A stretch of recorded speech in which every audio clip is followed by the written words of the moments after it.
cuando a una persona con un problema, un déficit mental o intelectual, se le puede llegar a, o sea, la capacidad siempre de ejercer derechos, tenerlos los tiene siempre, nunca se va a restringir. Se le puede restringir determinados derechos para ejercerlos con determinadas ayudas, apoyos, preferentemente vínculos familiares. Hasta ahí. Perfecto. ¿Y por qué te detengo? Por algo fundamental. Está muy bien lo que dijiste, Es un proceso por el cual se pone límite, se restringe determinadas acciones a una persona. Obviamente nosotros estamos hablando en el marco de una materia en el cual hablamos de personas con discapacidad. Pero a cualquier persona con discapacidad se le va a dar la definición de la capacidad. Esta es una pregunta no para los que ya hablaron, sino para el resto. No, pues, o sea, los menores, por ejemplo, tienen la restricción de su capacidad hasta que cumplan, bueno, obviamente la edad de los 16. No, a los 13. No, solo los 13 y después está siempre el acto de la adultez. ¿Y por qué? ¿Por qué? ¿Cuál es la diferencia que hay ahí? ¿Qué elemento es lo que te dice, bueno, hasta los 13, hasta los 16, qué es lo que más o menos tiene este menor? Falta de discernimiento. El discernimiento. Cuando nosotros hablamos de proceso de restricción de la capacidad, siempre nos vamos a estar haciendo referencia a aquellas personas con alguna discapacidad mental o intelectual. ¿Por qué? Porque son los que se les ve afectada el discernimiento. Ustedes saben que para poder hacer cualquier acto jurídico, sí que es un acto jurídico. ¿De acuerdo? ¿Me escribí? Sí. Todo acto voluntario, lícito, que tiene por objetivo crear, modificar o excluir derechos y obligaciones. Estos actos se tienen que hacer con discernimiento y libertad, sobre todo, ¿no? Discernimiento sobre todo. Si este discernimiento es viciado, ese acto que hace la persona va a recaer en una nulidad absoluta. ¿Sí? ¿De acuerdo?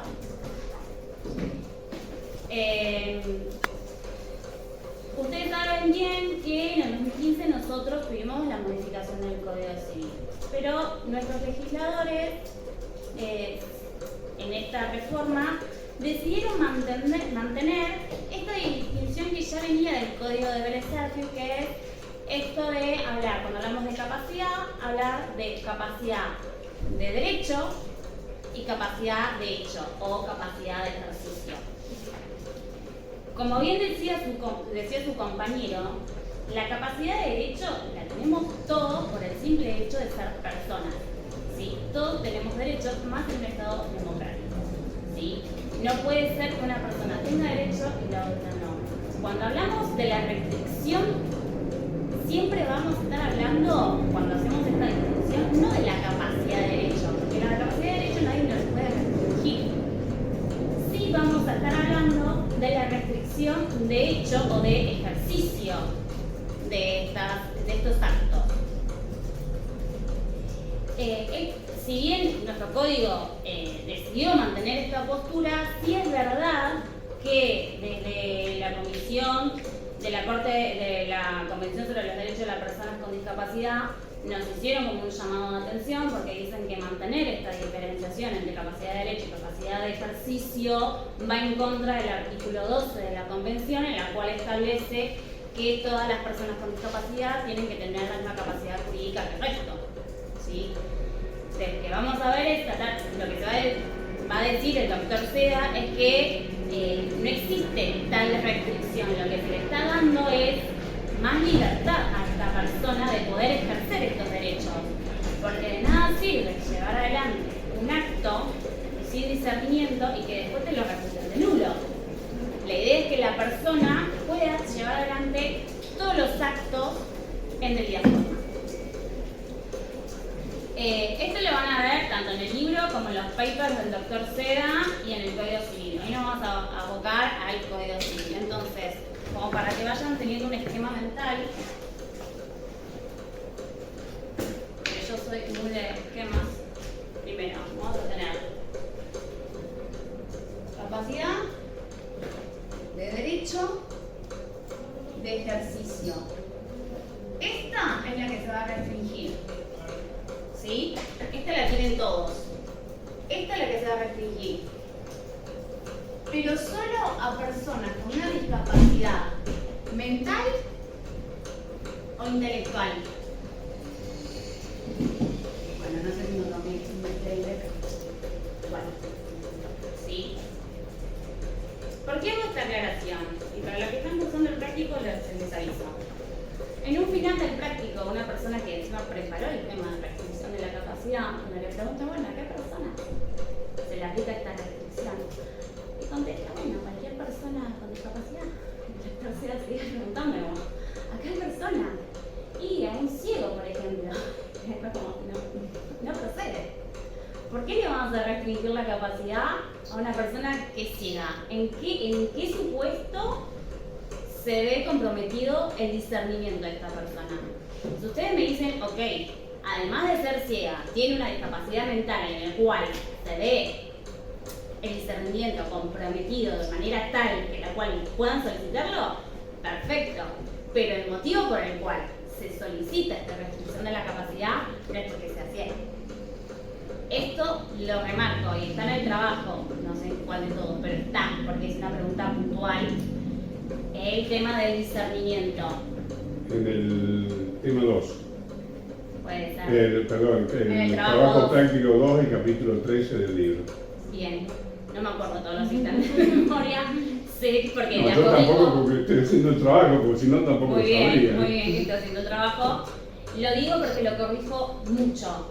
El tema del discernimiento. Si no me dicen que es por el discernimiento, la verdad que la respuesta para mí está mal. Porque me pueden hacer toda la explicación, pero si falta discernimiento, la explicación del discernimiento, está mal. ¿Sí?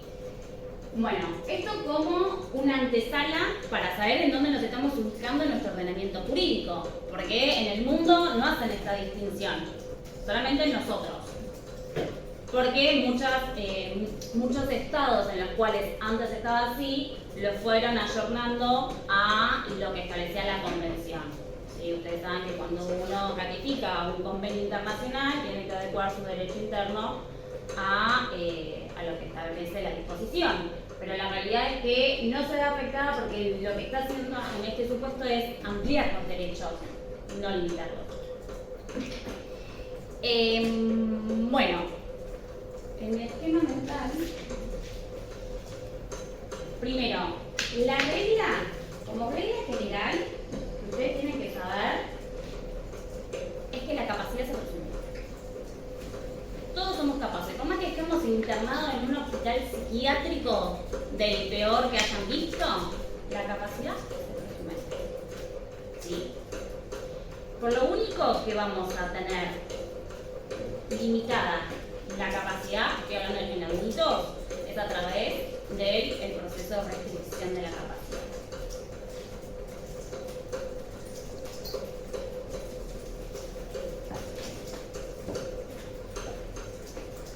En un primer momento vamos a hablar sobre el proceso de restricción de la capacidad. Tiene principios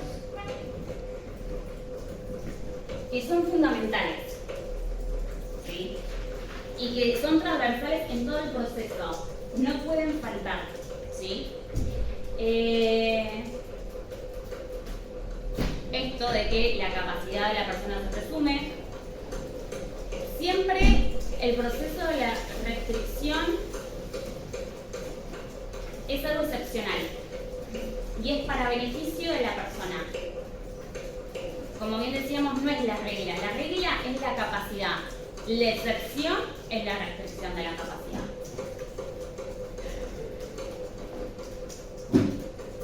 Siempre la intervención estatal, como ya vimos la semana pasada, es interdisciplinaria.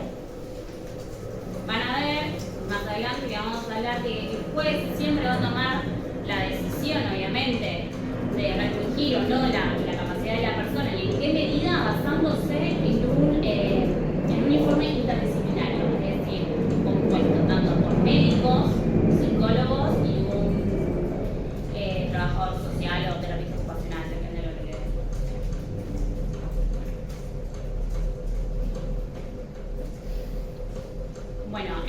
proceso, ¿sí? A la persona a la cual se le va a restringir la capacidad debe recibir toda la información.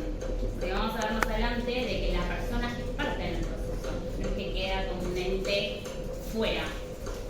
Es parte del proceso, puede tener su abogado, puede alegar pruebas, etc. Entonces, toda la información tiene que estar adecuada para que la persona pueda entender todo el proceso. ¿Sí? Y el código va a decir a través de medios y tecnologías adecuadas para su comprensión.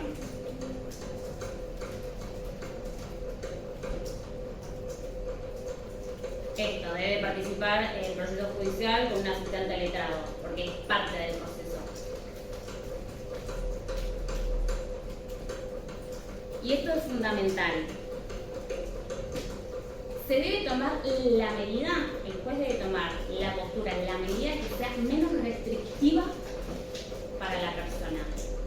No decir, ay, bueno, le restringo todo esto, pero es por su bien. No, lo menos restrictivo posible, que sea lo justo en las necesidades de la persona. Esto no puede ser algo genérico, una tabla, bueno, cumple tal y cual condición, se le restringe todo esto. No, es lo justo para la persona. ¿Queda claro? Cada caso en particular. La justicia en realidad es así, pero cuando estamos hablando de algo tan delicado como la restricción de la capacidad de una persona, hay que tener como la mirada más afinada, a mi entender y a la entender del legislador. Nosotros ahí tenemos un caso, la comisión, de una señora que vino con el hijo. Sí. Y estaba haciendo los trámites para una pensión del padre. ¿Quién tiene la discapacidad? ¿Cómo? ¿Quién tiene la discapacidad? Ella. ¿La madre? Ella, la madre. Ok. Entonces había que hacerle una restricción de capacidad justamente para poder determinarlo a él como apoyo. Resulta que él tenía la idea de manejar a la madre en todos los sentidos. No. Nosotros tuvimos justamente hace unos días un altercado bastante fuerte con el hijo, porque él estaba convencido y había tenido el asesoramiento de algunos abogados, vale saber cómo, de que con lo que nosotros estábamos haciendo, Él era el apoderado. claro, No, a él no lo iban a designar como apoderado, entonces hubo que explicarle la diferencia entre el apoderado y entre el tutor y el apoyo. Y que lo que él tenía era el apoyo exclusivamente para la gestión de la pensión, ni siquiera el apoyo para el resto de las tareas, era solamente específico para eso. Bien, eso pasa mucho y es la falta de conocimiento. Claro, lo que pasa Y es lo mal asesorado, ¿no? Por lo el profesional. de Vélez mezclaba un poco, y entonces por ahí hay abogados que se recibieron con Vélez solamente y se quedaron ahí. En cambio, el nuevo cambia. Ya corre por cuenta del abogado. Claro, sí. Perfeccionando, no, porque la verdad puede asesorar, seguramente correr la consulta, quedará en su conciencia, pero digo, uno después agarra la causa, tiene que llevar a cabo lo que dice y es inviable. Sí, no. En ese sentido. Pero sí, ahora vamos a adentrarnos en esas diferenciaciones, pero es correcto, no se puede.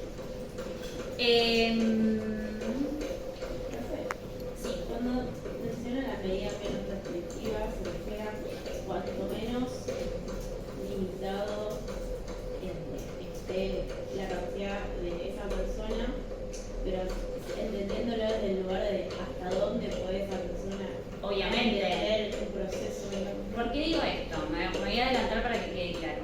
La sentencia judicial de restricción de la capacidad te va a decir de manera taxativa cuáles son las cosas que no puedes hacer.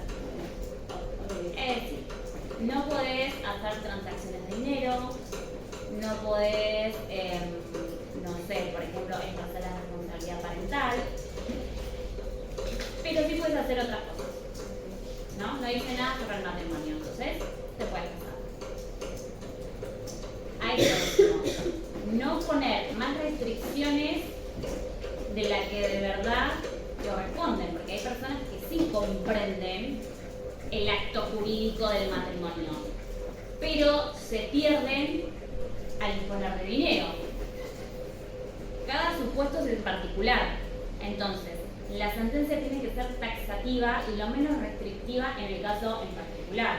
Porque no le vas a poner una lista de 50 acciones, y porque para eso ninguna de esas 100 o 50, ¿entiende? Salvo que sea un caso recontra elevado en el cual el nivel de discernimiento es muy bajo, entonces, bueno, sí, está bien, pero eso se va a ver en cada caso en concreto. Y tiene vuelta atrás, digamos, si la persona que Sí.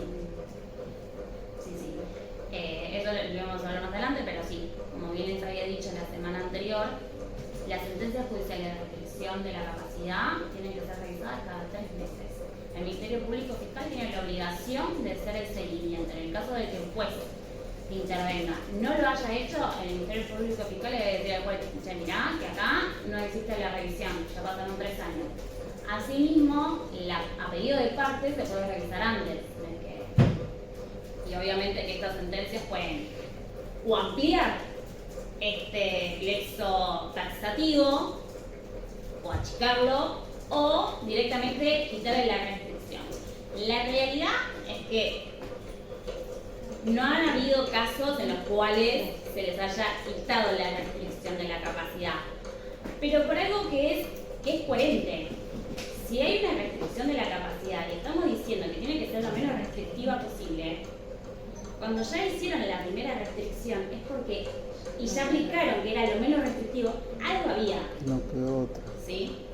No, que porque no quedó otra. Claro, no es que, sí, vamos a hacer la restricción de la capacidad, qué alegría. Tampoco le vamos a dar una connotación negativa, porque es una herramienta para que la persona pueda seguir actuando de la manera más autónoma posible. Esto es algo importante. La autonomía de las personas en general y de las personas con discapacidad en particular es el pilar de todo el código, de nuestro código, y que en esta parte se ve bien reflejado, ¿sí? Porque después vamos a hablar de esto de que es fomentar la autonomía, los apoyos, pero no la sustitución de la persona.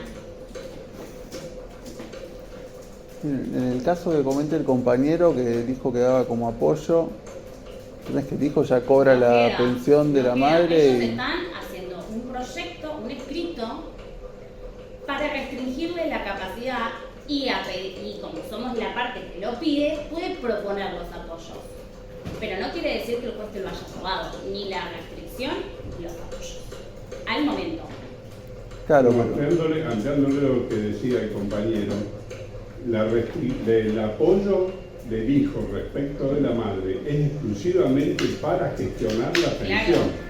Claro. Ni siquiera va a poder administrar no para los fondos cobrarla. posterior a cobrarla. Claro, esa era mi duda. No, es que gestionar todavía la no pensión. avanzamos en la clase igual. Ahora, a ver, la sentencia va a decir algo y vas a tener apoyo. Sí. El apoyo solamente te va a poder acompañar, ni siquiera sustituir tu voluntad. Por ejemplo, en este caso, cobrar la pensión. Claro. Pero nada más. No, Si vos tenés tu casa, gestionar la pensión. ¿cuál? Gestionar la pensión. Hacer el trámite, ¿no? No, hacer los trámites, no cobrarla. Porque Una también- vez que cobre, ya la administración Igual del ahí- dinero es otra cosa. Ahí es. El tema es que si el apoyo la puede ir a Claro, por cobrar, eso, la va a cobrar. Cuando el hijo tomó conciencia lo limitado que era la resolución, ahí que se enojó. Y bueno, Uy. sin problema, eso es lo que Se quería dice quedar con la Junta plata de la mamá. Igualmente, Disciplinaria. ahí también hay un tema, porque una cosa es gestionar la jubilación, pero ¿quién lo cobra?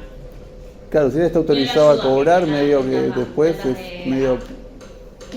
Ya después la justicia tiene un límite también. Sí, No podemos. Yo, como abogada, buscaría otro apoyo, pero bueno, siempre porque mi cliente no es él. Claro. Tan simple como eso. Suena frío, pero por hablar de cliente, ¿no? Pero mi cliente no es él, es la persona. Iba a decir algo, pero con respecto a la... No, que yo me quedé con la duda esta de, bueno, si tu apoyo está autorizado a cobrar y ya medio que después queda muy en el aire. Si Por vos ejemplo. decidís o no sobre ese dinero, lo que querés hacer o no, porque la plata la tiene el apoyo.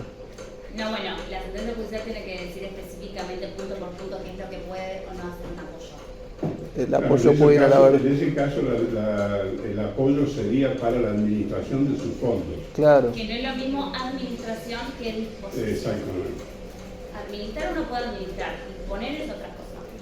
Sí, pero complicado.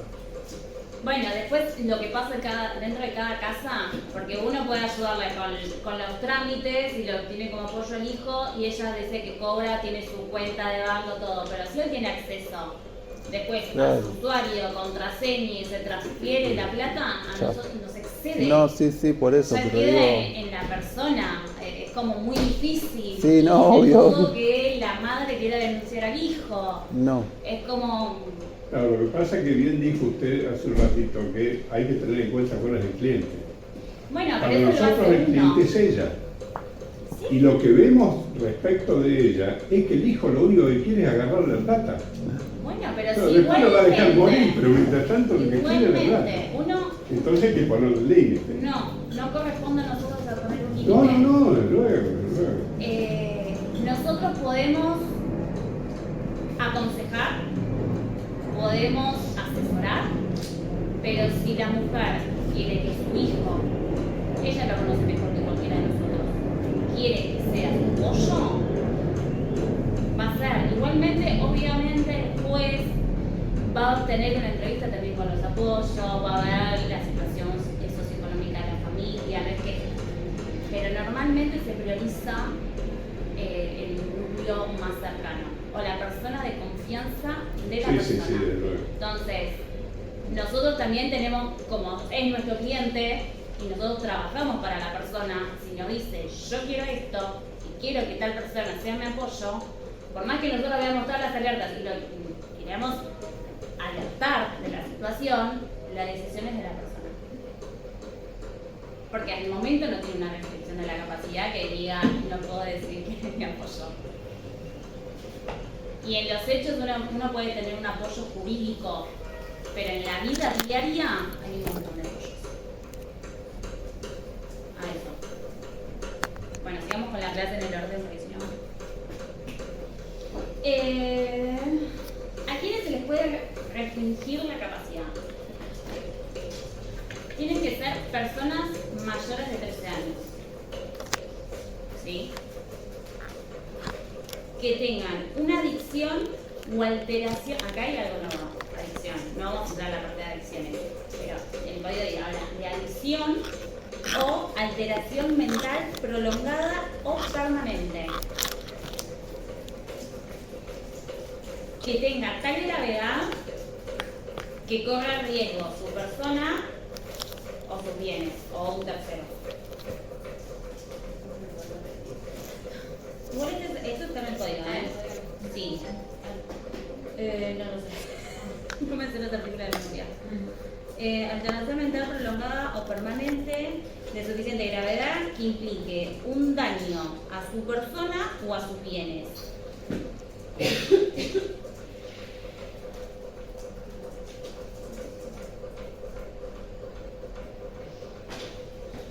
Algo, siguiendo este esquema, cuando hablábamos de capacidad de derecho y de ejercicio, el código establece también que son incapaces de ejercicio las personas por nacer, ¿sí? Que en esta clase no tiene nada que ver, pero está bueno que lo sepan. Los que no cuentan con la edad y madurez suficiente, que son 13 años, por eso la mayoría a partir de los 13 años sí se puede hacer la restricción de la capacidad, y las personas que tienen establecido una sentencia judicial en la cual declara la restricción de la capacidad. Acuérdense siempre que son 13 años. Cuando se lleva adelante este proceso de restricción de la capacidad, el juez, como venimos hablando, va a establecer apoyos. Apoyos en un término jurídico, aquella persona que lo va a acompañar en cuestiones jurídicas.